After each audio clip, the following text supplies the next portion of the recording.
अगर आप रात में अकेले हैं और हेडफोन लगाए हुए हैं तो इस स्टोरी को पूरा सुनने से पहले सोच लीजिए, क्योंकि यहाँ कहानियां सुनाई नहीं जाती, महसूस कराई जाती हैं। ये कोई फिल्म नहीं, ये कोई कल्पना नहीं, ये हैं अंधेरी जगहों की सच्ची दास्तानें, अनसुनी आत्माओं की कहानियां और वो राज जो कभी उजाले में नहीं आते। आप देख रहे हैं रोशन हॉरर स्टोरी चैनल, जहां हर कहानी एक चेतावनी है और हर वीडियो के बाद नींद आना मुश्किल। तो अगर डर से दोस्ती है तो वीडियो को लाइक कीजिए, चैनल को सब्सक्राइब कीजिए और बेल आइकॉन दबाइए, क्योंकि अगली कहानी शायद आपके ही आसपास की हो। अब लाइट बंद कीजिए, आवाज तेज कीजिए और चलिए शुरू करते हैं आज की डरावनी कहानी। चेतावनी है। गांव का नाम था भैरवपुर। गांव से थोड़ा बाहर खेतों के बीचों बीच एक पुरानी बावड़ी थी, कई 100 साल पुरानी, पत्थरों से बनी और हमेशा अंधेरे में डूबी हुई। गांव के बुजुर्ग कहते थे, सूरज ढलने के बाद बावड़ी के पास मत जाना, लेकिन कोई वजह नहीं बताते थे, बस कहते थे। वो औरत जाग जाती है। रमेश, जो शहर से पढ़ाई करके गांव लौटा था, इन बातों को अंधविश्वास मानता था। एक रात गांव में बिजली चली गई, पूरा इलाका अंधेरे में डूबा था। रमेश के दोस्त बोले, चल यार, बावड़ी तक चल के आते हैं, देखते हैं आखिर डरने वाली बात क्या है। 3 दोस्त थे, रमेश, सुरेश और मोहन। रात के 11:45 पर मोबाइल की टॉर्च जलाकर तीनों बावड़ी की तरफ बढ़े। जैसे ही वे बावड़ी के पास पहुंचे, हवा अचानक ठंडी हो गई। टॉर्च की रोशनी में बावड़ी के अंदर का पानी काला दिख रहा था। तभी जैसे कोई पानी में चल रहा हो, मोहन बोला, अरे यार, कोई जानवर होगा। लेकिन तभी बावड़ी की सीढ़ियों से घुंघरुओं की आवाज आई। टॉर्च की रोशनी नीचे गई और वहां एक औरत खड़ी थी। सफेद साड़ी, गीले खुले बाल, चेहरा झुका हुआ, उसके पैर पानी को छू ही नहीं रहे थे। सुरेश चिल्लाया, ये क्या है? औरत ने धीरे धीरे अपना सिर उठाया। उसकी आंखें पूरी काली थीं। औरत हंसी, ऐसी हंसी जो कान नहीं दिल चीर देती है। वो बोली, इतने साल बाद कोई तो मिलने आया। अचानक वो एक झटके में रमेश के सामने थी। ना चलने की आवाज, ना हवा, सीधा सामने। उसने रमेश के कान में फूंका, पानी बहुत गहरा है। तीनों जान बचाकर भागे। पीछे से पानी छलकने की आवाज, सीढ़ियों पर दौड़ने की आवाज और एक चीख, कोई मुझे यहां से निकालो। मोहन गिर पड़ा। जब रमेश और सुरेश ने पलटकर देखा, मोहन गायब था। अगले दिन गांव में हड़कंप मच गया। बुजुर्गों ने बताया, सालों पहले एक औरत को दहेज के लिए उसी बावड़ी में धक्का देकर मार दिया गया था। मरते वक्त वो चिल्लाई थी, जो भी यहां आएगा मैं उसे अपने साथ ले जाऊंगी। मोहन का शव कभी नहीं मिला। रमेश आज भी जिंदा है, लेकिन हर रात उसे पानी टपकने की आवाज आती है और कभी कभी कान के पास वही आवाज, अब तुम्हारी बारी है। अगर कभी आपके गांव में कोई पुरानी बावड़ी हो तो याद रखना, हर गहराई में पानी नहीं होता, कभी कभी आत्माएं होती हैं। मोहन के गायब होने के बाद पूरा भैरवपुर गांव सन्न रह गया। पुलिस आई, बावड़ी में रस्सियां डाली गईं, पानी निकाला गया, लेकिन मोहन का कोई निशान नहीं मिला।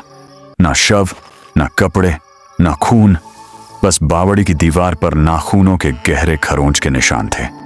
रमेश जिंदा था, लेकिन अंदर से टूट चुका था।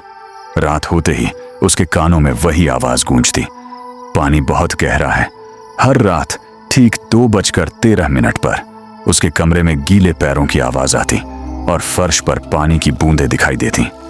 एक रात रमेश हिम्मत करके उठा। जैसे ही उसने आईने की तरफ देखा, आईने में उसके पीछे वही औरत खड़ी थी, लेकिन इस बार उसका चेहरा आधा सड़ा हुआ था। आंखों से काला पानी बह रहा था और उसकी गर्दन उलटी मुड़ी हुई थी। अगली सुबह रमेश गांव के सबसे पुराने आदमी हरदेव बाबा के पास गया। बाबा ने कहा, वो कोई साधारण आत्मा नहीं है, वो बावड़ी की रखवाली करने वाली चुड़ैल बन चुकी है। सालों पहले उसे जिंदा जलाने से पहले उसी बावड़ी में फेंका गया था। मरते समय उसने बद्दुआ दी थी, जो मेरी आंखों में देखेगा वो मेरा हो जाएगा। और रमेश उसकी आंखों में देख चुका था। तीसरी रात रमेश के दरवाजे पर धीरे धीरे दस्तक हुई। दरवाजा खोला तो मोहन खड़ा था, चेहरा पीला, आंखें खाली, शरीर से पानी टपक रहा था। मोहन बोला, रमेश, वो हमें नीचे बुला रही है। रमेश पीछे हटा, लेकिन मोहन मुस्कुराया। उसके मुंह से काला पानी गिरने लगा और उसकी आवाज बदल गई। अब 3 पूरे करने हैं। अचानक मोहन का शरीर सीढ़ियों की तरह मुड़ गया और जमीन पर घिसटता हुआ बावड़ी की तरफ बढ़ने लगा। सुबह गांव वाले बावड़ी के पास पहुंचे। रमेश गायब था, लेकिन बावड़ी के अंदर 3 आवाजें गूंज रही थीं, हंसी, रोना और पानी में डूबने की आवाज। आज भी अगर कोई उस बावड़ी के पास जाता है तो पानी में 3 परछाइयां दिखाई देती हैं और एक आवाज आती है। अब चौथे की बारी है। सुबह के 4 बजे थे। पूरे भैरवपुर में एक साथ सारे कुत्ते रोने लगे। बावड़ी के पास से ऐसी बदबू आ रही थी जैसे सड़ा हुआ मांस और गीली मिट्टी मिली हो। गांव वाले डरते डरते बावड़ी के पास पहुंचे। जब रस्सी डालकर एक आदमी नीचे उतरा, वो चीखता हुआ ऊपर आया। नीचे पानी नहीं है, सब सन्न रह गए। बावड़ी के अंदर पानी सूख चुका था। नीचे सिर्फ हड्डियां, जले हुए कपड़े और इंसानी नाखून थे और दीवार पर खून से लिखा था, 3 पूरे हो गए। हरदेव बाबा कांपते हुए बोले, उस औरत का नाम कामाक्षी था। वो इसी गांव की थी, पवित्र, सीधी, लेकिन एक साजिश में उसे डायन कहकर जिंदा जला दिया गया। मरते वक्त उसे बावड़ी में फेंका गया। वहीं उसकी आत्मा बावड़ी से बंध गई। अचानक बावड़ी से आवाज आई, रमेश। सबने नीचे देखा। रमेश खड़ा था, लेकिन उसका साया उसके सामने था। उसकी आंखें पूरी काली थीं, मुंह से मिट्टी गिर रही थी। वो बोला, अब वो मेरे अंदर है। हरदेव बाबा ने मंत्र पढ़ना शुरू किया। हवा तेज हो गई, बावड़ी की दीवारें कांपने लगीं। तभी रमेश चीखा, अगर इसे रोका तो पूरा गांव डूब जाएगा। और उसी पल रमेश ने खुद को बावड़ी में कूदा दिया। एक तेज चीख और सब शांत। बावड़ी में फिर से पानी भर गया, लेकिन इस बार पानी लाल था। गांव वालों ने बावड़ी को सीमेंट से पूरी तरह बंद कर दिया। कहते हैं, आज भी अमावस्या की रात अगर कोई कान लगाकर सुने तो बावड़ी के अंदर से 2 आवाजें आती हैं, एक औरत की हंसी और एक आदमी की चीख।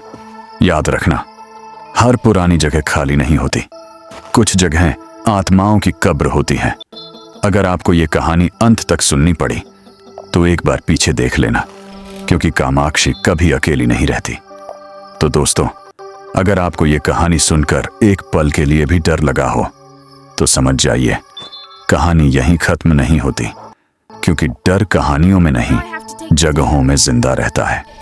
अगर आपको हॉरर पसंद है, अगर आप सच और साए के बीच की कहानियां सुनना चाहते हैं, तो अभी रोशन हॉरर स्टोरी चैनल को सब्सक्राइब कर लीजिए।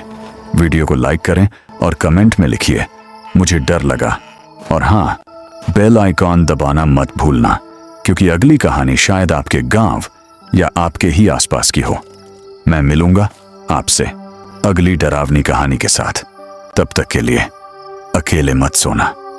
रोशन हॉरर स्टोरी चैनल, जहां हर कहानी एक चेतावनी है।